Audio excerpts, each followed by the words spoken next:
अस्सलाम वालेकुम स्टूडेंट्स हम एफएससी पार्ट 2 की बायोलॉजी के chapter number 2 that is sport and movement उसको डिस्कस कर रहे थे। हमने अपने प्रीवियस वीडियो में स्लाइडिंग फिलामेंट मॉडल को पढ़ा। स्लाइडिंग फिलामेंट मॉडल क्या होता है, किस तरह से जो है मसल कॉन्ट्रैक्शन होती है, किस तरह से मसल में रिलैक्सेशन होती है, किस तरह से हमारे मसल जो है वो वर्क करते हैं। ओके, तो ये सारी चीज़ें हमने अपनी प्रीवियस वीडियो में पढ़ी। अगर आपने वीडियो नहीं देखी तो इस वीडियो का लिंक मैं ऊपर आई के बटन पर शो करिए, वहाँ पर जाकर इस वीडियो को देख सकते हैं।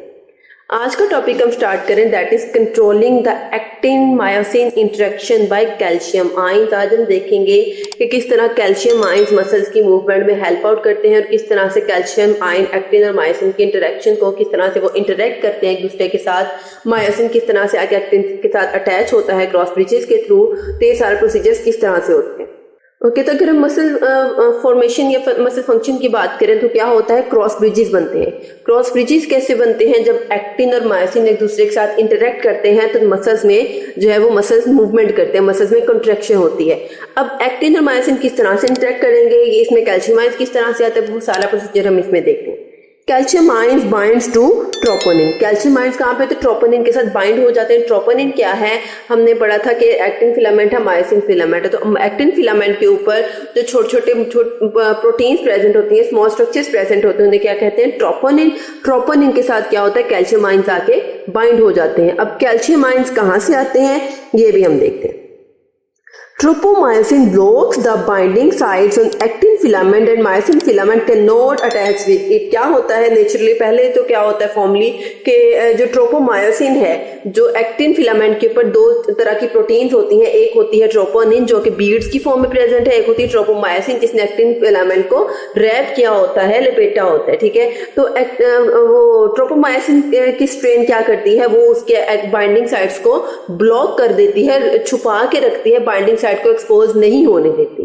ठीक है, अब क्या आता है, कैल्शियम आयंस आते हैं। कैल्शियम आयंस कहाँ से आते हैं, सार्कोप्लाज्मिक रेटिकुलम से।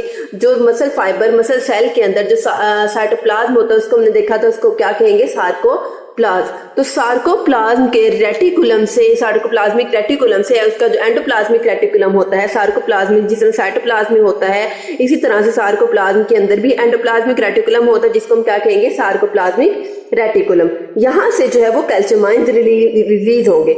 हमने नॉर्मली जो बात की थी एंडोप्लाज्मिक रेटिकुलम की, उसमें था एक स्मूथ और एक रफ एंडोप्लाज्मिक। क्यों कहा था, क्योंकि इसके ऊपर राइबोसोम्स प्रेजेंट है, लेकिन सार्कोप्लाज्मिक रेटिकुलम में कोई राइबोसोम्स प्रेजेंट नहीं होते। अब सार्कोप्लाज्मिक रेटिकुलम क्या करेगा, इसके पास स्पेशल गेट्स हैं जिसके अंदर क्या होता है, कैल्शियम आयंस होते हैं। जैसे ही वो गेट्स ऑन होते हैं तो वहां से कैल्शियम आयंस जो हैं वो साइटोप्लाज्म के अंदर, मटेरियल के अंदर, सेल के अंदर रिलीज होना शुरू हो जाते हैं। ओके, इसमें हम देखते हैं कि ट्रांसवर्स ट्यूब्यूल और टी ट्यूब्यूल किसे कहते हैं। अब हम ये देखेंगे इसमें एक ट्रांसवर्स ट्यूब्यूल या टी ट्यूब्यूल किस तरह से बनती हैं और इनके अंदर कैल्शियम आयंस का क्या रोल है, किस तरह से मसल अपना फंक्शन परफॉर्म करता है। तो ये मैंने बनाई हुई एक मसल फाइबर की मेम्ब्रेन। मसल फाइबर की जो आउटर मेम्ब्रेन होती है उसको हम क्या कहते हैं, सार्कोलेमा। ठीक है, सार्कोलेमा क्या करती है, कुछ पॉइंट्स पे सार्कोलेमा जंक्शन बना देती है। ठीक है, अंदर को बेंड हो जाती है, उसको उस पॉइंट को, उस जंक्शन को हम क्या कहते हैं, न्यूरोमस्कुलर जंक्शन, जहां से न्यूरोट्रांसमीटर्स ने एंटर होना है। न्यूरोमस्कुलर जंक्शन क्यों कहेंगे, क्योंकि जहां पे न्यूरॉन्स और हमारे मसल्स जो है आपस में ज्वाइंट करते हैं, तो ये इस जंक्शन को हम क्या कहेंगे, न्यूरोमस्कुलर जंक्शन। न्यूरोमस्कुलर जंक्शन से क्या होगा, न्यूरोट्रांसमीटर्स एंटर होंगे। न्यूरोट्रांसमीटर्स क्या है, ये सिग्नल्स है, केमिकल्स की फॉर्म में सिग्नल्स जा रहे हैं जो हमारे मसल्स को बताएंगे कि हमने किस तरह से फंक्शन परफॉर्म करना है। ओके, तो ये टी ट्यूब्यूल्स क्या करती हैं, टी ट्यूब्यूल्स जाके एक्टिन मायोसिन फिलामेंट तक एक्सटेंड हो जाती हैं, वहां तक जो है वो पिंच हो जाती हैं, अंदर को इनवर्टली बेंड हो जाती हैं। ओके, इसी के अंदर, इसी की मेम्ब्रेन के साथ क्या प्रेजेंट है, सार्कोप्लाज्मिक रेटिकुलम। जैसे ही न्यूरोट्रांसमीटर इस जंक्शन के अंदर एंटर होना शुरू होगा, इस जंक्शन से बाहर निकलेगा। ठीक है, यहाँ से न्यूरोट्रांसमीटर्स एक्टिन मायोसिन फिलामेंट तक पहुंचेंगे तो क्या होगा, सार्कोप्लाज्मिक रेटिकुलम से भी कैल्शियम आयंस रिलीज होना शुरू हो जाएंगे। सार्कोप्लाज्मिक रेटिकुलम कैल्शियम गेट्स को ओपन कर देगा जहां से कैल्शियम आयंस बाहर को मूव करेंगे।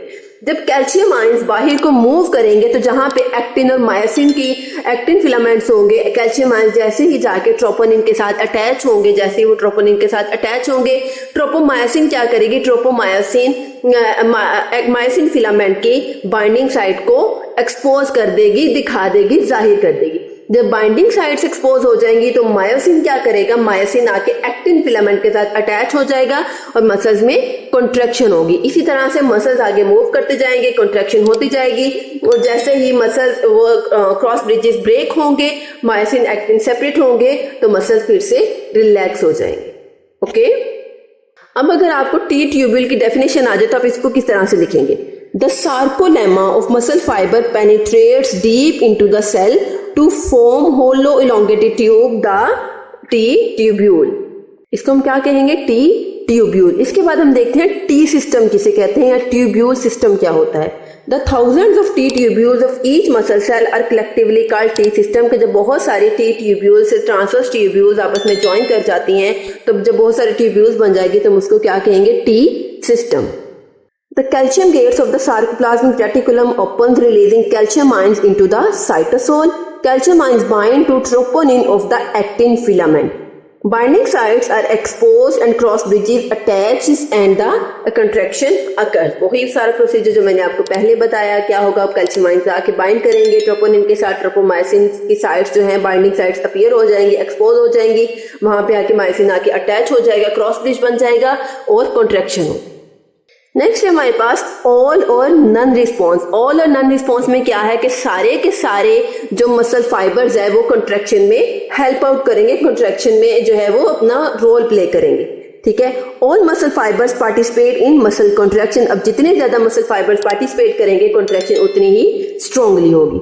As many muscle fibres contract, more contraction takes place. Next topic है हमारे पास energy for muscle contraction. Muscle contraction के लिए एनर्जी क्या है? ओके, तो अगर हम बात करें, दो तरह की कंडीशंस की बात करते हैं। एक जब हम रेस्ट पोजीशन में होते हैं, और एक जब हम कोई भी वर्कआउट पोजीशन में करते हैं, एक्सरसाइज की पोजीशन में होते हैं, जब कोई भी हैवी जो है वो फंक्शन परफॉर्म करते हैं, हैवी काम करते हैं। ठीक है, हम रेस्ट की पोजीशन में देख लेते हैं कि जब रेस्ट में होता है तो क्या होता है? एनर्जी कहां से आती है? एटीपी से। अब एटीपी कहां से है? एरोबिक रेस्पिरेशन से। एरोबिक रेस्पिरेशन में क्या होता है? ग्लूकोज के साथ ऑक्सीजन बाइंड करता है, इनकी ब्रेकडाउन होती है। ग्लूकोज के साथ जब ऑक्सीजन बाइंड करेगा, क्या बनाएगा? कार्बन डाइऑक्साइड बनाएगा, हमारी बॉडी में वाटर बनाएगा और एनर्जी बनाएगा। ठीक है, अब जितना ज्यादा मेटाबॉलिज्म होगा हमारी बॉडी जितना ज्यादा जो है वो वर्कआउट करेगी, हमारी बॉडी जितना ज्यादा मेटाबॉलिज्म करेगी, उतनी ही ज्यादा एनर्जी चाहिए होगी। अब ज्यादा एनर्जी कहाँ से आएगी? हमारी बॉडी में एक केमिकल होता है जिसे हम क्या कहते हैं? Creatine phosphate. क्रेटिन फॉस्फेट क्या है? This is the energy storing substance for muscle.